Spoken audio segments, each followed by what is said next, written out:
Hello students, welcome to your YouTube channel Nurture Classes for Biology. Today I am going to continue the chapter Reproduction in Organisms, class 12 Biology. In the last lecture we have completed different types of asexual reproduction except vegetative propagation, and today we will complete vegetative propagation and also start the sexual reproduction. तो हम लोगों ने last lecture में asexual reproduction के different types cover किए थे और उसका वेजिटेटिव प्रोपगेशन ही छूटा हुआ था। तो हम लोग आज वेजिटेटिव प्रोपगेशन ख़त्म करेंगे और सेक्सुअल रिप्रोडक्शन स्टार्ट करेंगे। आई होप लास्ट लेक्चर तक आप लोगों को समझ में आया हो, और अगर अभी भी किसी को कोई प्रॉब्लम या डाउट हो तो अब भी आप कमेंट सेक्शन पे मेंशन कर सकते हैं, उसको हम अगले लेक्चर में डिस्कस करेंगे। Now let us start the vegetative propagation. तो वेजिटेटिव प्रोपगेशन जो वर्ड है, इसका मतलब जो होता है कि vegetative means vegetation, vegetation means green plants and trees, और प्रोपगेशन मीन्स उनका कंटिन्यूएशन, मीन्स कैसे उनकी स्पीसीज कंटिन्यू कर रहे हैं। तो ये टाइप ऑफ एसेक्सुअल रिप्रोडक्शन है, and therefore in this case only one parent is involved. So by definition, vegetative propagation is a type of asexual reproduction in which any part of plant other than a seed is employed in place of seed for the production of new plants, and that structural part of plant is called propagule. तो seed के अलावा plants का कोई भी हिस्सा हम use करते हैं प्लांट्स के प्रोडक्शन के लिए, और वो हर हिस्सा एक्सेप्ट सीड जिसको हम यूज़ कर रहे हैं उसको हम प्रोपेग्यूल कहते हैं। तो वो चाहे रूट्स हो सकता है, स्टेम हो सकता है, लीव्स हो सकता है। जैसा कि आप देख सकते हैं कि in angiosperms any parts of plants such as roots, stems and leaves can be used. तो रूट्स, स्टेम, लीव्स यूज कर सकते हैं वेजिटेटिव प्रोपगेशन में।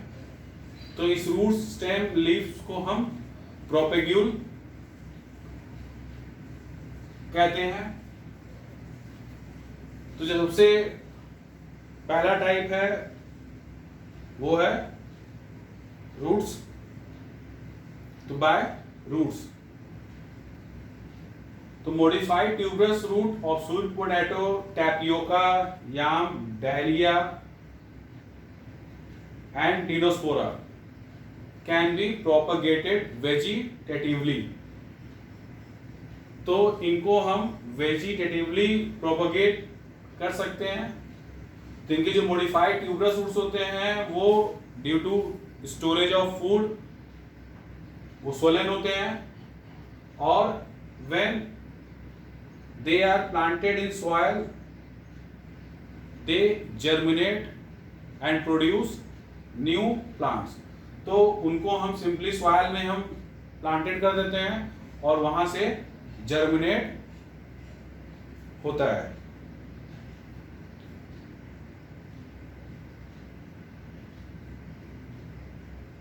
अगला जो टाइप है वो अंडरग्राउंड स्टेम। तो अंडरग्राउंड स्टेम के केस में भी जो अंडरग्राउंड स्टेम मॉडिफाइड होते हैं उनको भी हम यूज कर सकते हैं प्रोडक्शन के लिए। तो उसी में पहला जो है वो राइजोम्स होते हैं। तो राइजोम्स क्या होते हैं? ये थिकेंड और प्रोस्टेट होते हैं, तो काफी थिक होते हैं due to storage of food. चूंकि ये स्टेम्स होते हैं तो उनमें नोड्स और इंटरनोड्स तो पाए जाएंगे। तो जैसे काना के केस में जिंजर, टर्मरिक या फिर लोटस। तो जैसे यहाँ पे एग्जांपल जो है वो जिंजर का दिया हुआ है, ये डायग्राम में आप देख सकते हैं। ये जिंजर है, ये इसका एडवेंटिशियस रूट्स, ये बर्ड्स निकला हुआ है यहाँ से। तो ये क्या है? Rhizome of ginger. तो ये किसके अंडर में आता है? Underground stem. अगला जो है बल्ब्स। तो बल्ब्स जैसे गार्लिक और एंड अनियन के केस में तो वो क्या होते हैं? वो जो बल्ब्स होते हैं वो बने होते हैं वेरी शॉर्ट स्टेम्स, जिसमें जो लीव्स होते हैं वो फ्लैशी लीव्स होते हैं और कंसेंट्रिक सर्कल्स के फॉर्म में अरेंज होते हैं, बहुत ही क्लोजली पैक्ड। तो इनसे भी नए प्लांट्स जर्मिनेट कर सकते हैं। जैसे यहाँ पे एग्जांपल आप ये अनियन का एलएस का स्ट्रक्चर है, यहाँ देखिए साइडवर्ड स्टेम देखिए रिड्यूस है और इसकी ये फ्लैशी लीव्स, और यहां से देखिए जर्मिनेट हुआ है। तो ये हो गया बल्ब्स। तो ये सब किसमें है? अंडरग्राउंड स्टेम में।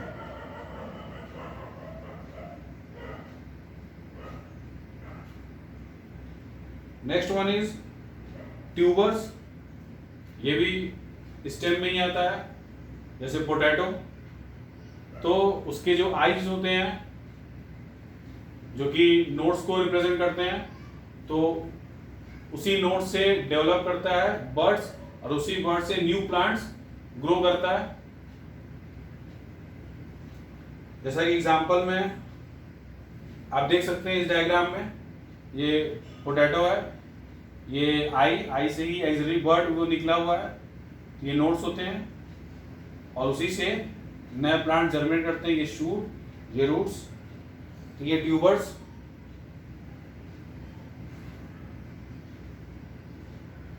Next one is sucker. तो सकर किसमें पाए जाते हैं? Mint and chrysanthemum. ये देखिए डायग्राम में आप देख सकते हैं, क्राइसैंथेमम को गुलदाउदी कहा जाता है और मिंट मीन्स पुदीना होता है। तो इसमें भी देखिए ये सकर्स, तो कैसे ये आगे मूव कर रहा है और वहां पे नए प्लांट्स ग्रो कर रहे हैं। इसके केस में भी तो ऐसे मूव कर रहे हैं। ये सकर्स किसके केस में होते हैं? Mint and chrysanthemum. नेक्स्ट क्या है? क्रीपर्स। तो ये क्रीपर्स जो होते हैं वो सॉइल के ऊपर होते हैं। तो creeping stem of plants, adventitious roots are developed from the nodes to form aerial shoots. तो जो नोड्स से रूट्स निकलते हैं, एडवेंटिशियस रूट्स, वही फॉर्म करते हैं एरियल शूट्स को। जैसे रनर्स इसमें आते हैं। तो ये देखिए ऑक्सैलिस का एग्जांपल। तो रनर को साइनोडॉन, ऑक्सैलिस, सेंटेला, तो ये देखिए रनर्स हैं। देखिए कैसे आगे की तरफ ये मूव करते हुए जा रहा है। वहां से ये जो इसके एडवेंटिशियस रूट्स निकले हुए हैं नोड से, ये नोड से देखिए एडवेंटिशियस रूट्स निकले हैं और वहीं से क्या एरियल शूट्स निकले हुए हैं। तो ये नए प्लांट्स ग्रो किए हैं, तो इन्हीं को हम क्या बोलते हैं? रनर्स। इसी क्रीपर्स में ही नेक्स्ट होता है स्टोलन। स्टोलन जैसे स्ट्रॉबेरी और वेरिसनेरिया में पाया जाता है। तो वो भी इसी के जरिए ग्रो करते हैं।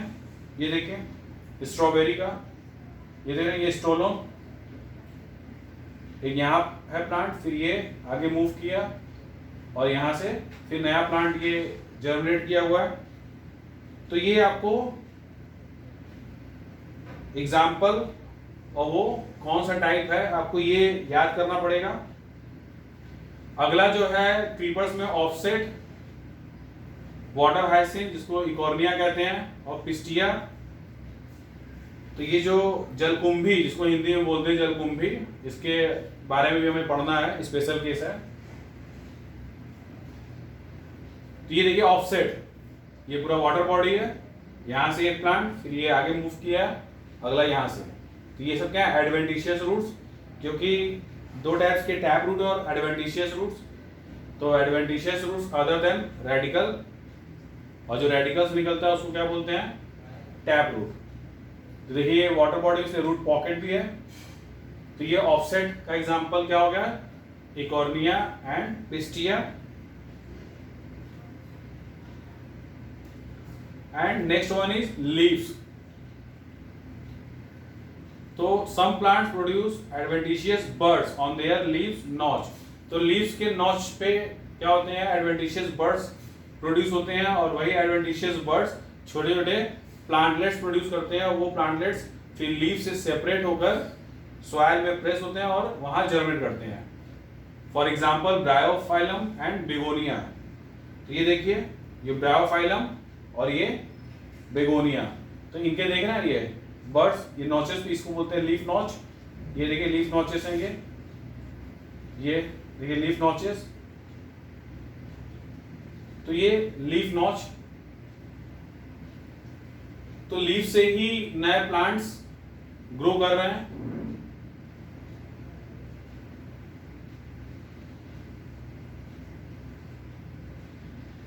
और नेक्स्ट वन इज बल्बिल्स।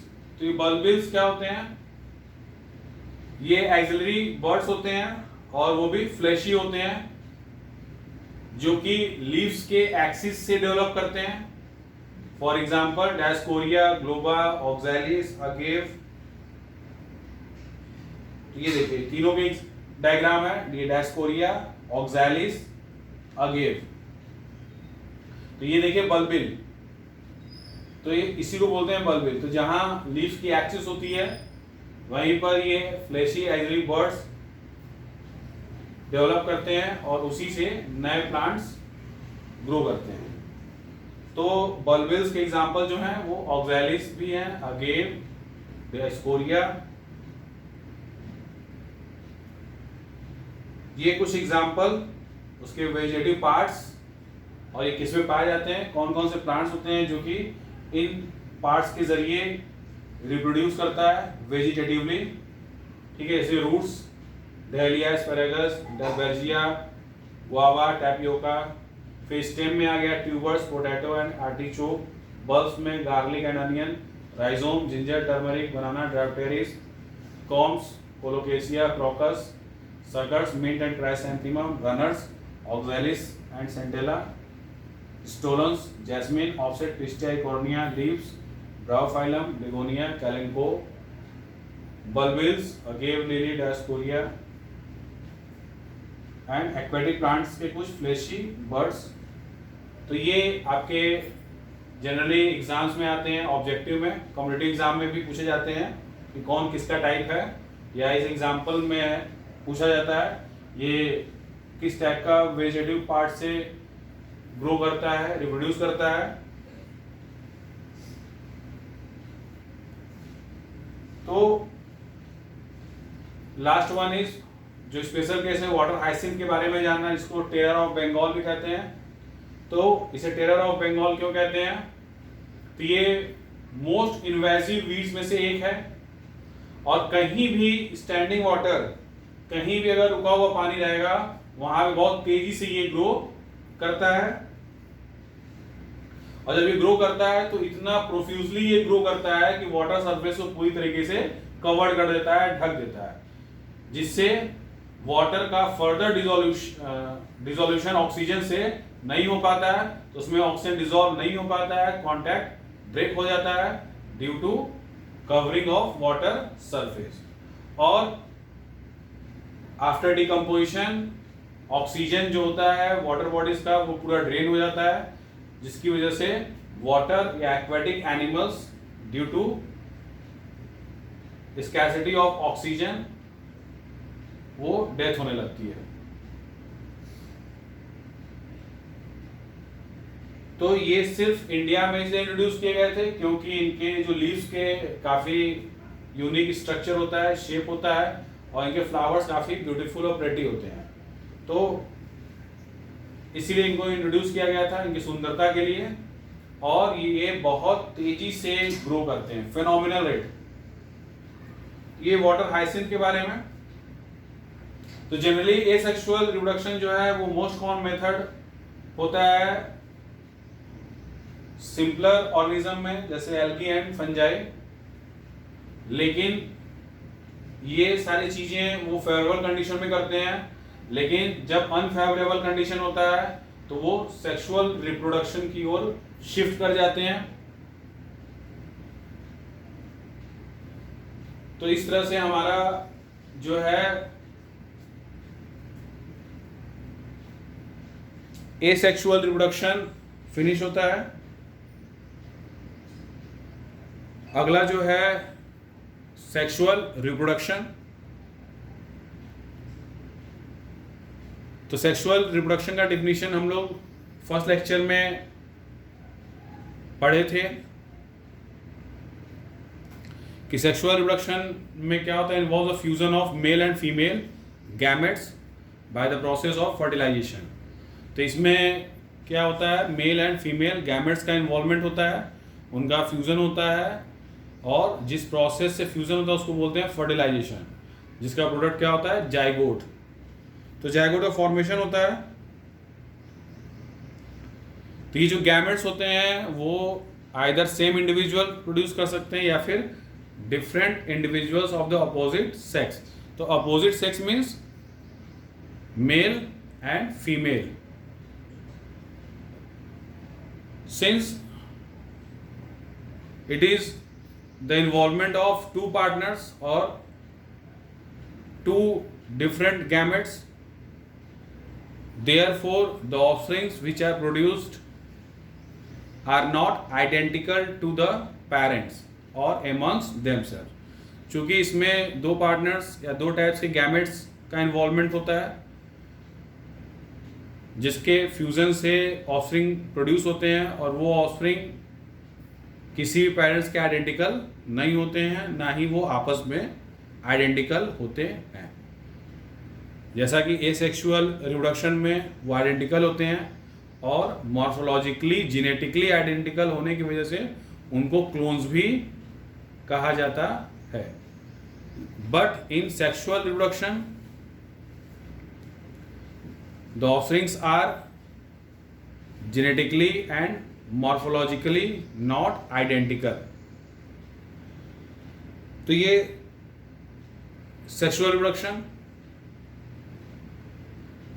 तो there are different phases in sexual reproduction. Means जो ऑर्गेनिजम्स हैं जो सेक्सुअल रिप्रोडक्शन करते हैं उनके लाइफ में 3 फेजेस में बटा होता है।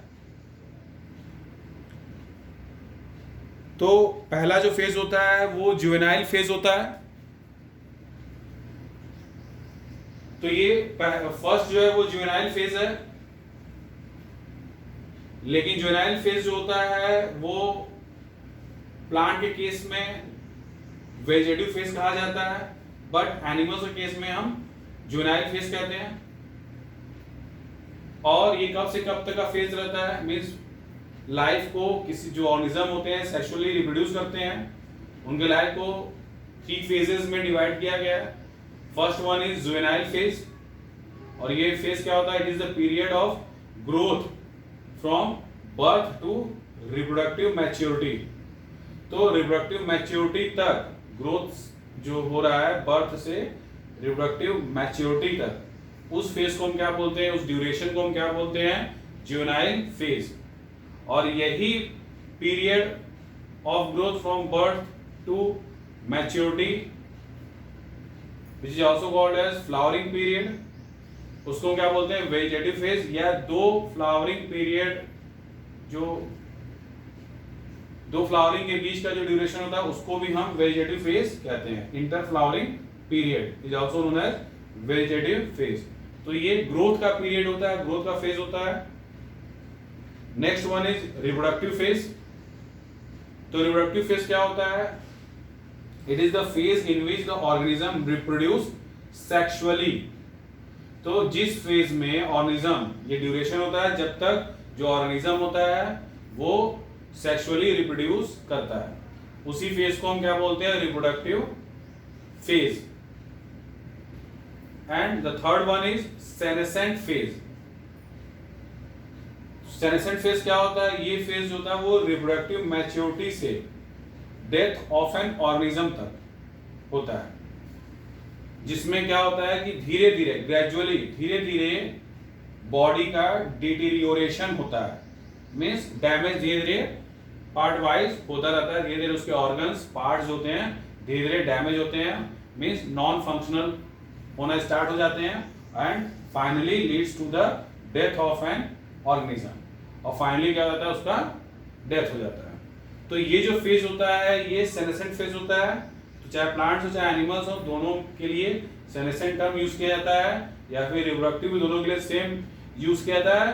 बट जुवेनाइल फेज के केस में, प्लांट के केस में क्या बोलते हैं, vegetative phase. Please remember it कि juvenile phase, vegetative phase same thing है. बस एनिमल केस में जुवेनाइल फेज हम यूज करते हैं और वही सेम चीज को हम प्लांट के केस में वेजिटेटिव फेज कहते हैं, क्योंकि दोनों का मीनिंग सेम है, बस टर्म डिफरेंट है. जुवेनाइल फेज एनिमल के लिए, वेजिटेटिव फेज प्लांट्स के लिए. सिमिलरली जो प्लांट्स का लाइफ स्पैन होता है उसी पर बेस्ड प्लांट्स को 3 टाइप्स में डिफरेंशिएट किया गया है.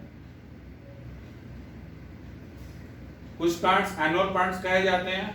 सम plants are called as annual plants because they live for 1 year and start flowering at the end of the year. क्योंकि वो 1 साल के लिए होते हैं और साल के अंत तक वो फ्लावरिंग करते हैं. बस. Next one is biennial.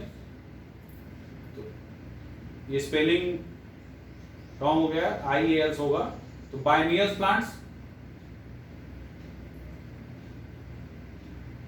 ये leave for 2 years and start flowering in the second year. ये 2 साल के लिए होते हैं और इनका फ्लावरिंग जो होता है वो सेकेंड ईयर स्टार्ट होता है. And third one is perennial. Perennial means live for several years, more than 2 years, but flowering only once in their lifetime. लेकिन जो फ्लावरिंग होता है वो उनके पूरे लाइफ टाइम में एक बार होता है. फॉर एग्जाम्पल बैम्बू स्पीसीज, जो फ्लावरिंग होता है वो सिर्फ एक बार होता है उनके लाइफ टाइम, करीब 50 to 100 years के बीच में होता है. इसी तरह एक और प्लांट्स है कर्नाटक में ग्रो करता है, स्ट्रोबिलेंथस कुंथियाना, नीलकुरुंजी फ्लावर्स.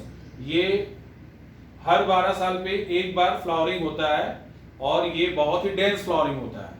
पूरा जो माउंटेन है वो पूरा कवर्ड हो जाता है, काफी दूर तक इसके फ्लावर का शावर होता है और पूरा पर्पल कलर से पूरा कवर्ड हो जाता है सरफेस.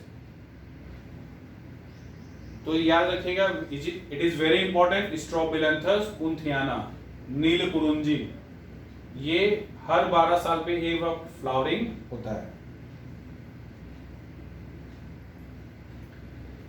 सिमिलरली एनिमल्स केस भी डिफरेंट टाइप्स के ब्रीडर्स होते हैं.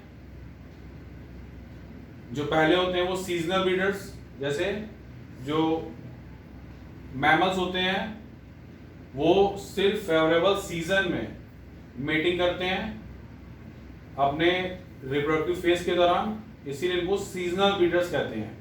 मींस जब वो मैमल जब रिप्रोडक्टिव फेज अचीव कर लेते हैं तो जब फेवरेबल सीजन होगा तभी वो ब्रीड करेंगे जैसे काऊ एंड बफेलो, तो इनको सीजनल ब्रीडर्स कहा जाता है। उसी तरह some mammals actively reproduce throughout their reproductive phase, कुछ ऐसे मैमल्स होते हैं जो कि अपने रिप्रोडक्टिव फेज में एक्टिव रहते हैं through out reproductive phase, means उन्हें सीजन से कोई मतलब नहीं होता है, वो किसी पर्टिकुलर सीजन में ब्रीड नहीं करते हैं, that is why they are called as continuous breeders. For example man, rabbit, तो मैन और रैबिट के केस में कोई पर्टिकुलर सीजन नहीं होता है, वो हर सीजन में ब्रीड करते हैं, and that is why they are considered as continuous breeders. तो ये सीजनल ब्रीडर्स और कंटिन्यूअस ब्रीडर्स टू टाइप्स के होते हैं। इसके अलावा कुछ फीमेल रिप्रोडक्टिव सिस्टम में, फीमेल मैमल के केस में कुछ साइक्लिक चेंजेस होता है, और वो साइक्लिक चेंजेस कब होता है? रिप्रोडक्टिव फेज के दौरान। तो उसी साइकिल को हम क्या बोलते हैं? Reproductive cycle. और ये टू टाइप्स का होता है, menstrual cycle and oestrus cycle, ये दो टाइप्स का होता है। तो सबसे पहला, first one is menstrual cycle. ये मेंस्ट्रुअल साइकिल सबसे पहले किसमें ये पाया जाता है? It occurs in monkeys, apes and human beings. तो monkeys, apes and human beings में ये पाया जाता है। इसके 3 फेजेस होते हैं इस मेंस्ट्रुअल साइकिल के, menstrual phase, proliferative phase and secretary phase. तो ये 3 फेजेस में बटा होता है। इसे हमें डिटेल में रिप्रोडक्शन इन ह्यूमन बीइंग्स में पढ़ना है। Blood flows in the last few days of the cycle. तो साइकिल के लास्ट फ्यू डेज में ब्लड का फ्लोज होता है due to the pass out of broken endometrium wall. तो इंडोमेट्रियम वॉल जो होता है वो डिजनरेट कर जाता है और वो पास आउट होता है मेंस्ट्रुएशन के दौरान। That is why female does not permit copulation during menstrual phase of the cycle. तो menstrual phase के दौरान मेटिंग या इंटरकोर्स नहीं होता है। Second type is oestrus cycle. तो ये किसमें होता है? It occurs in non primates like cow, sheep, rat, deer, dog and tiger etcetera. तो इनमें जो साइकिल पाया जाता है रिप्रोडक्टिव साइकिल को क्या बोलते हैं? ओस्ट्रस साइकिल। और ये बहुत ही शॉर्ट पीरियड का होता है, तो इसको स्ट्रेस या हीट, पीरियड ऑफ स्ट्रेस या पीरियड ऑफ हीट भी बोला जाता है। 12 to 24 आवर्स इन काउ। उसके बाद क्या आता है? एनोस्ट्रस और पैसिव पीरियड। और इसके बाद जो पीरियड आता है उसको पैसिव या एनोस्ट्रस पीरियड बोला जाता है। तो blood does not flow in this cycle. In this cycle, blood doesn't flow because the broken endometrium is reabsorbed. तो broken endometrium जो wall, degenerate wall होती है वो reabsorb हो जाती है. That is why it is not pass out. And in this case, female permits or allows copulation only during estrus period. तो they allow copulation only estrus period.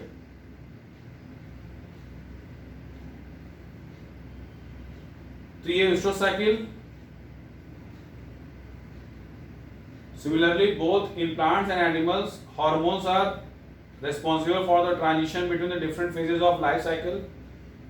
तो इनके life cycle में जो चेंजेस होता है, जो फेजेस के बीच का जो ट्रांजिशन है एक फेज से दूसरे phase and to next phase, तो इन सभी चीज़ों के शिफ्टिंग के लिए हॉर्मोन्स रिस्पॉन्सिबल होते हैं।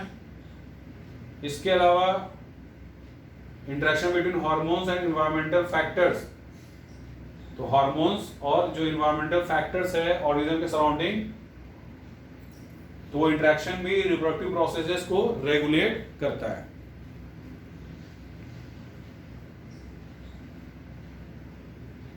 तो स्टूडेंट्स, ये आपका था स्ट्रेस साइकिल।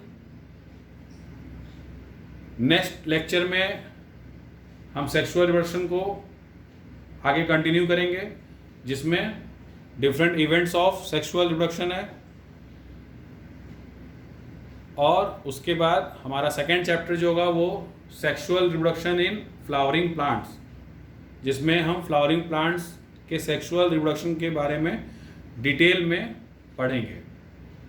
आई होप ये आप लोगों को समझ में आया हो। फिर भी किसी को कोई भी डाउट हो, प्लीज़ आप कमेंट सेक्शन में मेंशन करिएगा, ताकि उसको हम नेक्स्ट लेक्चर में डिस्कस कर सकें। Thank you students.